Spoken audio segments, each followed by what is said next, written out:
Well, we'll get these guys in here in a minute. We always like to talk about the current events, if you will, before we get our guests in. And we couldn't not start with the biggest current event of the last week, which is Buddy. lead-filled walleye cheeks. Lead-filled walleye. How about that, man? I got that thing sent to me at least 50 times in the last 2 days. Like people that don't fish, people that don't know anything about tournament fishing, they are shocked that people cheat. like, I'm shocked that they caught them. To be honest, I think I think if you actually knew how often people cheat in kayak events, in bass boat events, like you see fish barrels and stuff all the time. When that water drops, you see exactly how much bullcrap goes on out there. So not, Yeah. I'm not super shocked. I am super shocked at the level that they went to, and that the dude was making that cocky ass YouTube video or whatever Instagram update on the water beforehand. That's pretty wild. Yeah. Yeah. Wonder why this. I mean, there's been cheaters that, to me, just as egregious as these guys, but it didn't get the national pub. Is because there's video of them slicing those fish open and throwing weights in a Yeah, bucket. I definitely think that that's part of it. I think that also to these tournament directors that catch people doing shady stuff, burn them publicly. Look at the attention that it gets. Their names are done forever. Like that's not a thing you're gonna have to Google that you might forget in a couple years. Like on national news stations, they're burnt. They're done. Yeah. I, Yeah. I, I like that approach. I made a little YouTube response video over on my YouTube channel about it, and I brought up the kayak fishing cheaters that have happened over the years, and it's like, what are we going to do about this? What are we going to do about this?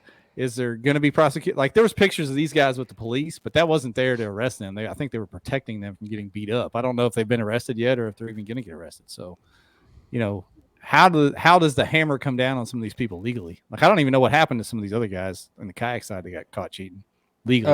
The only part I guess Kentucky old board cutter guy, he got some fines or had to pay back some things.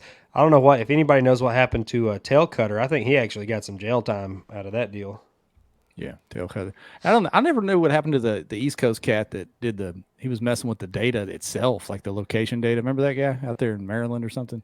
I do, and I mean I Yeah, know some people that have done that just for fun to see if they could change locations, just manipulate the metadata or whatever, change the location of where the pictures would show up. There's no, I mean honestly, I don't think a lot of us would tournament fish if you knew how much stuff would go on. There's a lot of pros that fail polygraphs, break information rules all the time. They just pay their fine and go on down the road. I mean, I don't yeah, know, man. I don't know. It seems like this sport kind of caters to the gray area. It seems like. yeah. And you know what? That's something you've brought that up a bunch. We've talked about it on here a bunch. How to eliminate those gray areas, and when we see something shady, instead of just being like, "Well, it's probably okay," we've got to start taking action sooner. I think. Like when Yeah, you put think soap in a something's shady, sock and just start whooping their ass right there. something. I mean, you got to like dive into this and not just ignore it until it gets to this level. I mean, obviously Yeah. these guys have been doing stuff for years. This isn't like they just decided one day to stuff fish full of fillets and weights. I mean, they've been No, doing shady I stuff for guarantee years. that is definitely not their first rodeo. I bet money they knew exactly how big a weight a walleye could swallow there.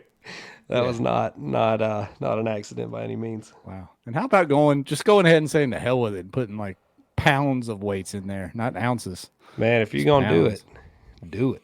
Just go on. Go ahead and get you a 30 bag. That's really Yeah. a 20 bag or whatever it was. But anyway, crazy.